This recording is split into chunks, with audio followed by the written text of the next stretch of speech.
Hi everyone, Tim the Plane Man here, and welcome to Guillows Sopwith Camel edition. This here right in front of me is the completed plane. Now, it does have all the pieces are there. Everything is together. This is the fully assembled model with electronics and everything ready to go. There's still some tweaking to do, some tuning, that kind of thing. This is maybe what this video is about, because I need some information. I need to know how much the plane weighs and how much thrust that motor that I put in there can generate, and whether or not the plane is going to fly with this motor. So let's get to it. Well, I've got my scale here, and what I'm going to do, because I can't really figure out how to balance that, and let's see if I can do that so you can see. I will. 298 grams. 298 grams. You might as well say 300 grams. So this plane is overweight. I had been hoping to get this plane in under 200 grams.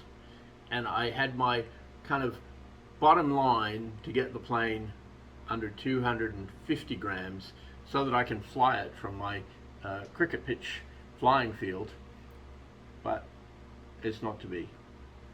This plane is 300 grams. So this plane is a lot heavier than I thought it was going to be, than I hoped it was going to be. The reality is, and I've seen this on RC groups and some of the other forums, that probably 300 grams is reasonable to expect for an RC conversion of this plane, based on some of the postings that I've seen.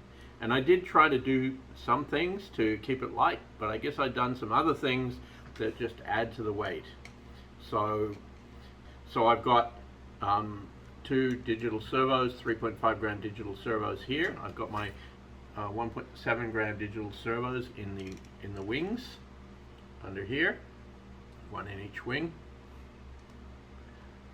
and I've got a 6 gram receiver inside the plane, which I have to take the wing off and everything to get to that, and I've got a 10 gram motor, but that 10 gram motor is supposed to generate 200 grams of thrust, which is not going to be enough. I mean, I know that now, but still, what I want to do is I want to test it and see what kind of thrust we're going to get from that motor in this plane. Because the other thing that I'm worried about, if you can see here on the model, and if you look at it from the front, that's got a 50-30 prop on here, which is the recommended size prop for that motor. It's a 3800 kV motor. And that 50-30 prop should be able to generate 200 grams of thrust. But I'm not exactly sure what you call this, but the cowling on the engine area on this Sopwith pup, based on a scale model from a World War I fighter, well, that kind of gets in the way. Like, the real plane has a much larger propeller, and the propeller can push the air past the cowling so that the thrust can go forward. But what's happening here, if you see this is the part I'm worried about, that this propeller, which should technically be able to generate 200 grams of thrust from the front, is pushing all of that air straight into the cowling here. It's really got nowhere to go. I'm not really sure how that's going to work. So if you notice from one of the videos that I posted before, what I've actually done is I've put little holes in here between each one of these fake cylinders in the engine here, and that's to give airflow. So there's some cooling air that flows through the fuselage, but that's really not going to be enough to let the air flowing past the propeller move back and push the plane through the air. So that propeller is potentially a problem. I'll measure it though with the propeller that I had, and we'll see what happens. And if it isn't anywhere near to close enough, then I'll have to come up with a plan and that will be the next video.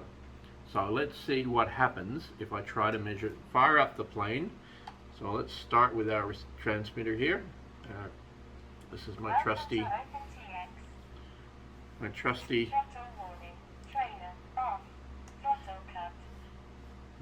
jumper T light that's worked so well so far. I really like this little transmitter. All right, so we've got the model set up on here, and if you remember, or if you don't remember, just want to show you this. I built the switch into the side of the model here. The battery is already installed, so the battery fits in the side of the plane here, and there's a little hatch there for putting the battery in and out. But I can put the battery in without turning on the power. So if I slide the hatch back on after putting the battery on, if I turn the switch now, that will turn on the power.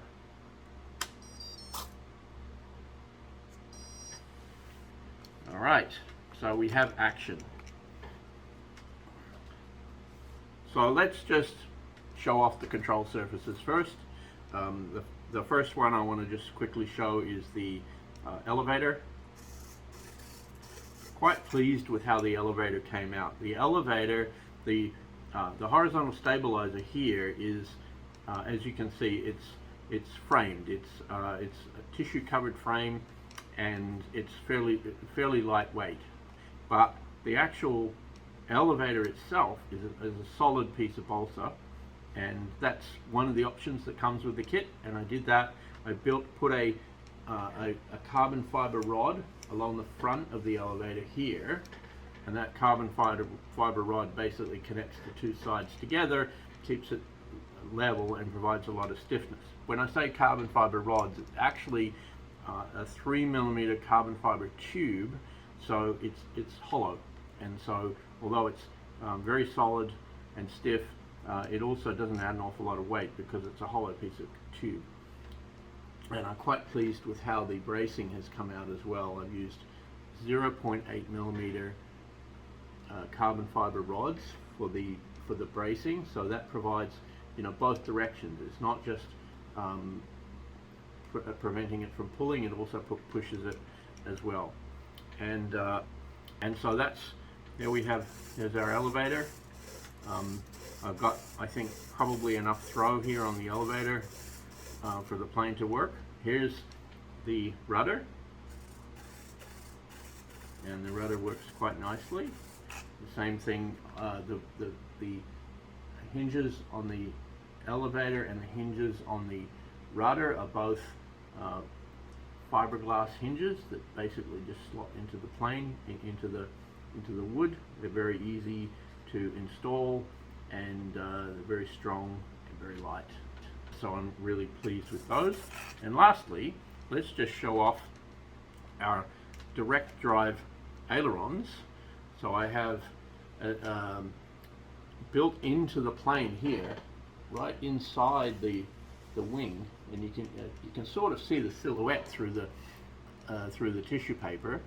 There is a 1.7 gram digital servo inside the wing, and it's connected to that aileron there directly. There's no control rod, there's no control horn, there's no control arm.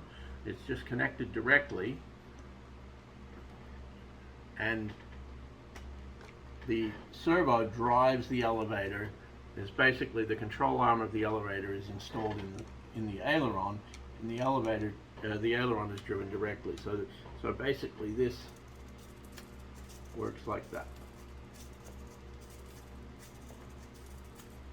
and it works really nicely. I'm really pleased with that. It needs a little bit of adjustment, and I'll do that later on. So if I just turn it up like this, maybe you can see both of them working.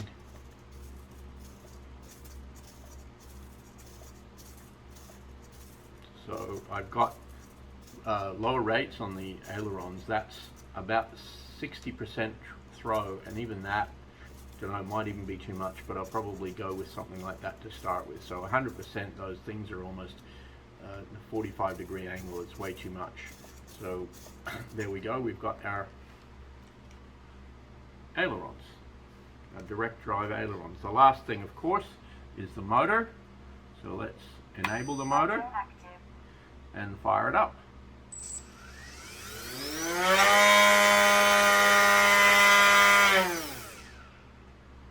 So it works, and I could feel the wind pushing on me when I push the motor out, but I'm really not convinced that that's going to be enough weight, enough thrust for this plane. So let's see.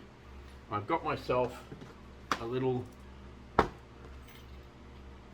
digital fish scale here that I'm planning to use to measure the thrust. Let's put it on. And if I line this up here, hook that over there, then I'm hoping that I can basically just get the thrust from the plane. Now there's definitely a bit of drag involved here. I think, let me hit the top tear. Alright, there's definitely a little bit of drag here, so and I'm not sure exactly how much to accommodate for it, but should be reasonably okay. I just don't really want to dangle the plane in the air, which is really the best way to get the thrust, honestly, because I'm not 100% sure that where I'm hooking it over the plane might not necessarily break. So, let's give it a shot. So what I need to do simply here is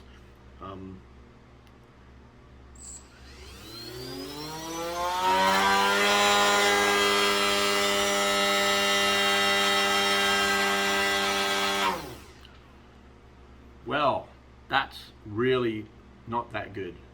I don't know if you could see that. This scale's fancy scale. It records the maximum amount that was registered there. So that is 0.65 kilograms, because the scale is currently set in kilograms. 0.65 kilograms of thrust. That's 65 grams of thrust. That's nowhere near enough to power this, get this plane to even take off, let alone to take off through the air. Now, if there is maybe some drag involved here, and I mean that's sliding reasonably freely on that. See, I've got the tail peg here, and that's just lined up. Whoops, lined up on this plastic tool case of mine. Well, that's actually slides quite well. Also, I'm quite pleased with the wheels and how they've come out, and they roll quite freely. I mean, there's probably definitely some friction there, but that's actually probably not too bad. And I did do a test before, and this side horizontal mechanism compared to hanging it is not bad in terms of measuring the thrust. But okay, so I've got 65 grams of thrust trying to get a 300 gram plane into the air. Not going to work. So I've got some figuring out to do. This plane, it looks nice, but it's not going to fly. So stay tuned. There'll be another video where I figure out what I can do. I will be replacing the motor and potentially putting a larger prop on to see what I can do about getting more thrust to get this plane in the air. So I hope you like it. I hope you like this video. There will be more. There's more coming in the Guillows Sopwith Camel series, and I've got some other interesting things going on. So please subscribe to my channel, because I think you might find it interesting, and it helps me. So it doesn't cost you anything. Please please subscribe, and look forward to seeing you in the next video. This is Tim the Plane Man, over and out.